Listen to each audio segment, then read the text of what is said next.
I think my dad drugged me. Oh, how I wish that this was a joke, because it's not. I've scanned the text already, and it is quite very serious, and the comments are talking about some very serious stuff as well, okay, just so you know. I can only imagine what it's like to have the person, or one of the people, like your parents, the person you're supposed to trust the most, have them doing something like this to you. I can't imagine how mind-shattering, reality-breaking that could be. But let's read the text before making any assumptions or conclusions. I need someone to please tell me I'm not overreacting. It started off as a normal day while I was at my father figure's house. I'm sitting on the couch and he randomly comes up to me and he puts a turtle, the candy, in my hand. I'm not really feeling any sweets right now and he goes, just eat it. And is slowly getting frustrated with me, so feeling pressured, I eat it. This is already a red flag. Same with drink. Like, just drink it, just drink it. Alarm bells.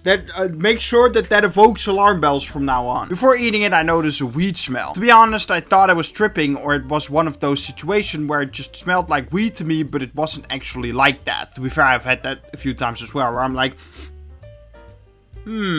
but it's actually just not weed. I'm sitting there watching Marvel, then when I stand up to get some water, that's when it starts to get weird. I've tried edibles 4+ times before in the past. I know when I'm high. As a severely depressed person, I personally do not recommend it. When I'm high, I think of ways to hurt myself that I would never even think about regularly, and the ways are so creative. It even scared me how bad my mind goes. It's a bad trip and I absolutely hate it. That's very smart. If you have some sort of mental illness, you indeed shouldn't indulge in mind-altering substances. So that can be weed, that can be more severe drugs, but also even alcohol. It's not really worth it. Because it numbs, but it removes limiters as well, so you're more likely to hurt yourself, or maybe others, who knows, right? Try and avoid it. I know it's way easier said than done, but try and avoid it. But she is trying to avoid it, just her dad or father figure. I don't know what he really is to her. That's not her fault. When I realize I'm high, I go, what did you do? What did you do? In response, I'm told, shut up and sit down. You're overreacting. You're doing too much. You're an adult. You can handle it. It's practice so you won't take anything in college. Granted, I'm 20 years old, but this crap I already know. I'm paranoid most of the time, so I know what not to do. And I don't know how to describe it, but something happened. I don't know what happened, but you know how they say your body remembers things when you don't? I really can't remember much, but ever since my body is remember something that I can't remember, and all I know is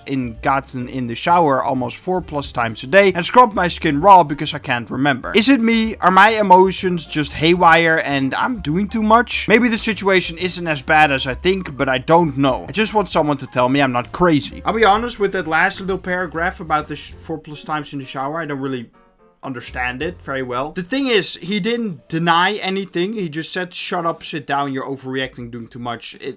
It's practice, so you won't take anything in college. Now then this girl says, granted I'm 20, but this is crap I already know. I'm also 20 and I also know. I feel like most people know, right? And if not, then it's the parents' fault. And this is not how you teach that sort of stuff. So I don't believe that at all. And also, shut up, you're overreacting. It's not as bad, you're just crazy. That's also it's first step of manipulation. Like, if there was a manipulation school, this is the first thing you would learn. But she can't remember. So is it only weed? I don't think so. Because I remember how I was when I was high.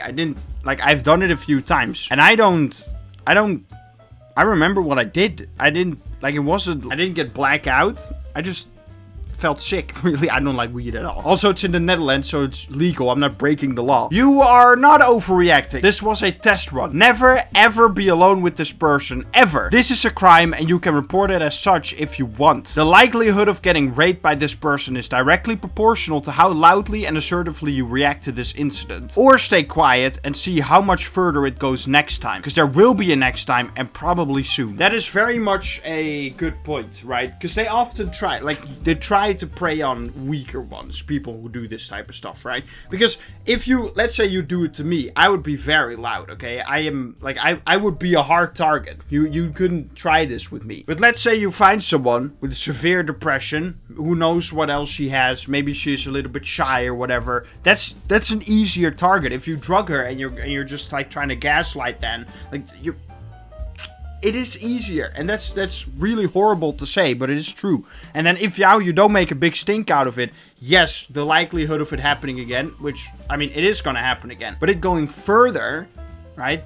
That's like, if you are very loud about it and you tell it a bunch of people and you even report it, right? Then he knows, like, okay, actually she's a lot harder to mess with than I anticipated. I'm not gonna do this again. Man, I so hope that I will never get drugged, because I can't imagine what it's like. It must be so frightening because you don't know what someone gave you. And then you wake up and you don't know what happened. Like they say in horror that it's the most effective when you don't know who's there or what's really happening, because your mind is inevitably worse. Because your mind automatically thinks of the worst thing that could happen, in your opinion, right? What you think is the worst or the scariest, your mind will automatically make up. And if then the movie shows it to you, then it's inevitably less scary than what your own mind thought of. I can imagine a similar effect is going on here, because you have no idea what happened, and then of course you start thinking, did the worst things happen that I can imagine? And she's talking about, it was kind of messy, right? And not to be disrespectful to her, but I just don't really understand, like,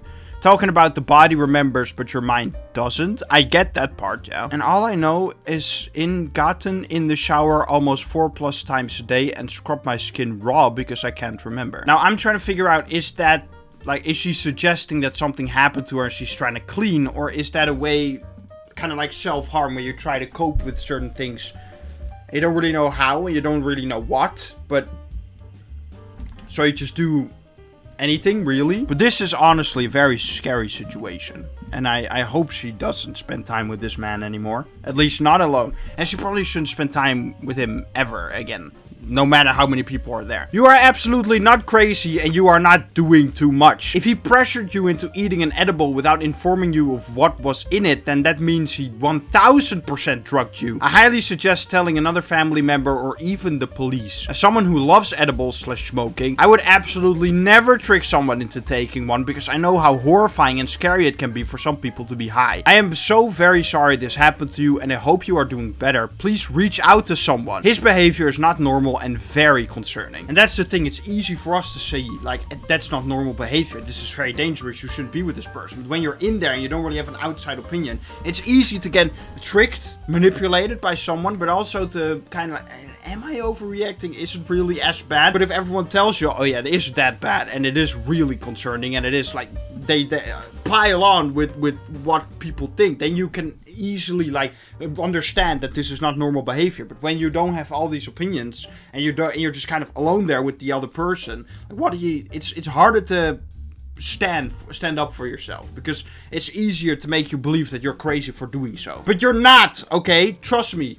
Believe me. I will come to your defense personally if I have to. And I'm talking generally now. If someone does something like this to you, or they make you take something you don't want to take, or you don't know what's in it, and they know, and they deliberately try to either take advantage of you or do like a test run like here, make a big stink about it. You are perfectly within your right to be as angry as one would be, okay?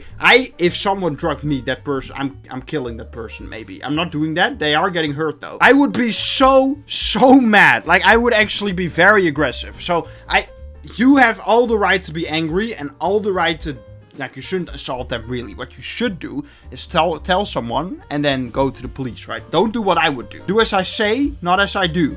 Understand? You have every right to tell as many people as you want. And if you want to tell no one, then you're wrong. People are scared to report this type of thing or talk with people because they're scared like it will break the family apart. They broke the family apart by drugging you.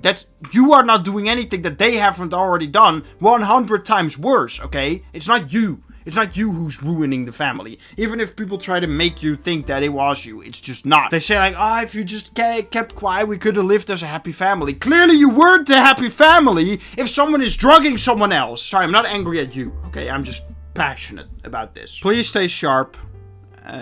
Don't take anything from anyone if you're not quite sure what's in there, right? And if they're being weird about it and pressuring, like, okay, then especially you don't want it. No matter how much they try to pressure you, don't give in. because your safety is just more important than their annoyance. So yeah, thanks so much for watching. Leave a like, subscribe, comment something. If someone comes to you with a story like this, of course you shouldn't like immediately act on it, because people make up false allegations, sure, but take it seriously. Do not dismiss it immediately if someone comes with a story like this, okay? Start working through it and start talking about it a lot with that person. Find out what happened. But if someone like take the accusation seriously and then work through it. Try and find out if it's real or not, or make reports where necessary. Talk to more people if necessary. Please, please, please, please do not dismiss it. Thank you very much. Okay, Jesus Christ is Lord, and let's get out of here.